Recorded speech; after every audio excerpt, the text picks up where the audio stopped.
Bonjour tout le monde, c'est Valil. Alors je vous publie aujourd'hui, comme je l'avais annoncé dans la vidéo précédente, une comparaison carte à carte du True Black et de l'éphémère tarot, parce que c'est quelque chose que j'aurais vraiment voulu voir à l'époque. Bien évidemment, on n'avait pas la possibilité en fait avec le Kickstarter.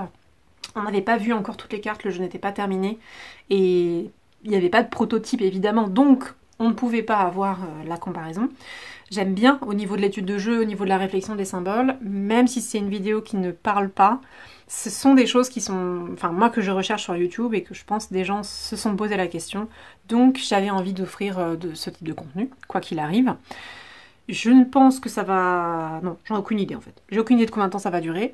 Ce que je vous offre ici, je reprécise, ça va être une vidéo silencieuse. Soit je trouve une vidéo un peu douce, libre de droit dans YouTube et je vous la mets en fond. Et j'inviterai les gens à couper le son. De toute façon, si vous êtes sensoriellement trop stimulé et que vous avez besoin de silence.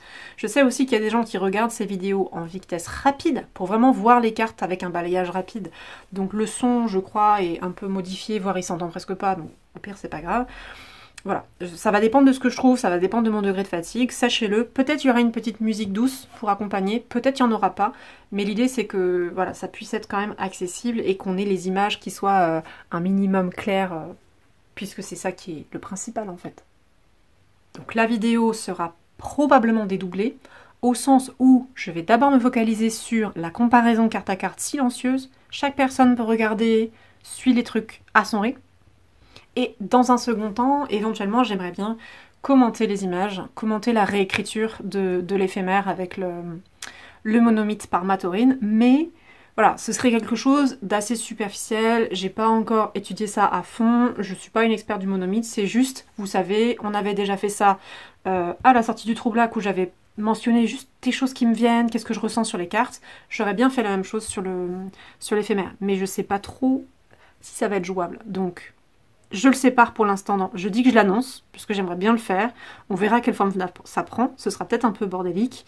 Mais du coup, ne vous étonnez pas si vous voyez deux vidéos carte à carte qui ont la même miniature, ou enfin, qui ont une miniature très proche ou qui se ressemblent, parce que je vais séparer le côté purement visuel et le côté où ça commente. Aujourd'hui, c'est la vidéo où ça ne commente pas, et comme le but était de ne pas commenter, je vais essayer de m'arrêter maintenant. Je suis désolée pour ce laïus de début de vidéo un peu long.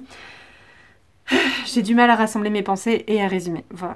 Même si cette vidéo est assez courte et pas commentée, je vous serais totalement reconnaissante de mettre des interactions avec la vidéo, des pouces, des commentaires, dire si vous en voulez sur d'autres jeux aussi, parce que ce serait possible de comparer d'autres jeux entre eux ou de faire des cartes à cartes silencieuses sur d'autres jeux de ma bibliothèque. Pour les personnes qui connaissent ça bien, qui m'ont suivi sur Instagram, qui ont regardé le site de Sur le Seuil à l'époque où il était encore en ligne, où j'avais affiché ma bibliothèque, ou des questions, ou des gens qui étaient autrefois sur Patreon, ou n'importe quoi. Des gens qui ne savent pas, mais qui me demanderaient, ou qui ont vu des vieilles vidéos avec des vieilles caméras pourries, évidemment, puisque ça fait déjà 10 ans, quasiment. Donc si ça fait 10 ans, le début était vraiment pas dingue. Si vous avez envie de revoir des cartes avec une caméra meilleure, sachant que ma caméra est pas dingue, mais elle est quand même meilleure, je pourrais très bien reprendre des jeux et faire ça en commentant ou en ne commentant pas, ça dépend. Donc vraiment, sentez-vous libre de demander. Hein. Je pourrais juste pas forcément tout réaliser. Ma limite, ce sera toujours la santé. Mais bah, ce serait avec plaisir en fait de répondre à vos demandes, évidemment. Voilà. Je m'arrête donc là pour aujourd'hui. Je vous remercie pour votre attention et c'est parti, on va se lancer dans le carte à carte.